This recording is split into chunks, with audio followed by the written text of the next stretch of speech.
जिहिजिकल अध्याय 4।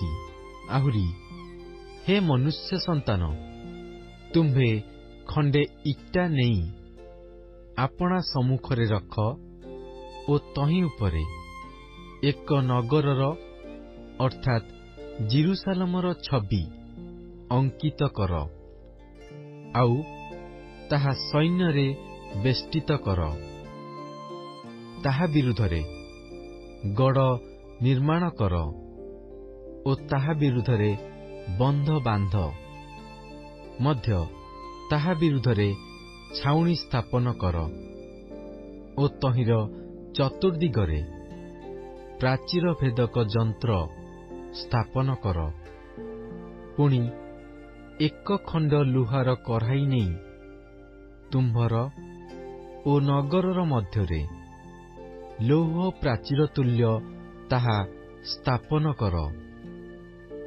आउ तुम्भर मुख तहिआड़े रख, तहिरे ताहा अवरोध हेब ओ तुम्भे ताहा अवरोध करी तहि विरुद्धरे रहिब। एहा इस्राएल वंश प्रति एक चिन्ह स्वरूप हेब। आहुरी तुम्भे आपणा बाम पार्श्वरे शयन करी इस्राएल वंशर अधर्म तहि उपरे रख। तुम्भे तहि उपरे शयन करिबा दिनर संख्यानुसारे सेमानंकर अधर्म बहिब, कारण आम्भे सेमानंकर अधर्मर वर्ष तुम्भ प्रति केतेक संख्यक दिन अर्थात 390 दिन हेबा पाई निरूपण करिअछु। एही प्रकारे तुम्भे इस्राएल वंशर अधर्म बहिब। पुनर्बार तुम्भे सेही सकल दिन समाप्त कलाउतारे आपणा दक्षिण पार्श्वरे शयन करी जिहुदा वंशर अधर्म बहिब। 40 वर्षर एक एक वर्षकु आम्भे तुम्भ पाई एक एक दिन करी निरूपण करिअछु। आउ तुम्भे आपणा बाहु अनावृत करी जेरुसालेमर सैन्यवेष्टन आड़े मुख रखिब ओ तहि विरुद्धरे भविष्यत वाक्य प्रचार करिब। पुणी देख, आम्भे तुम्भकु रजुरे बांधुअछु, एणु तुम्भे तुम्भर अवरोधर दिन समाप्त न करिबा पर्यंत ए पार्श्वरु से पार्श्वकु लेउटिब नाही। आहुरी तुम्भे आपणा पाई गहम ओ जब सीम ओ मसूर ओ कांगू ओ जनरा नहीं गोटिए पात्रे रखी तहिरु रुटी प्रस्तुत कर। तुम्भे जेउ 390 दिन आपणा पार्श्वरे शयन करिब, सेही दिनर संख्यानुसारे ताहा भोजन करिब। पुणी तुम्भे जेउ खाद्य भोजन करिब, ताहा परिमाणरे एक एक दिनकु 20 तोला लेखाए हेब।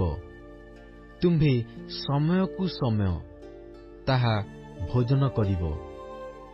आउ तुम्भे परिमाण अनुसारे एक हिन्र षष्ठांश जल पान करिब। तुम्भे समयकु समय ताहा पान करिब। पुणी तुम्भे सेही खाद्यद्रव्य जबपिष्टक परी भोजन करिब ओ सेमानंक साक्षातरे मनुष्यर विष्ठा द्वारा ताहा पाक करिब। पुणी सदाप्रभु कहिले, आम्भे इस्राएलर संतानगणकु जेउ गोष्ठीमानंक मध्यकु तड़ी देबा, सेमानंक मध्यरे सेमाने एही प्रकारे आपणा आपणा रुटी असुचि खाइबे। सेतळे मु कहिली, आहा प्रभु, ସଦାପ୍ରଭୁ, ଦେଖ ମୋର ପ୍ରାଣ ଅଶୁଚି ହୋଇନାହିଁ। ମୁଁ ବାଲ୍ୟକାଳରୁ ଆଜି ପର୍ଯ୍ୟନ୍ତ ସ୍ୱୟଂ ମୃତ କିମ୍ବା ପଶୁ ଦ୍ୱାରା ବିଦୀର୍ଣ୍ଣ କିଛି ହିଁ ଭୋଜନ କରିନାହିଁ, ଅଥବା ଘୃଣାଯୋଗ୍ୟ ମାଂସ ମୋ ମୁଖରେ ପ୍ରବେଶ କରିନାହିଁ। ତହିଁରେ ସେ ମୋତେ କହିଲେ, ଦେଖ, ଆମ୍ଭେ ମନୁଷ୍ୟର ବିଷ୍ଠା ବଦଳେ ଗୋମୟ ତୁମ୍ଭକୁ ଦେଲୁ, ଆଉ ତୁମ୍ଭେ ତହିଁ ଉପରେ ଆପଣା ରୁଟି ପାକ କରିବ।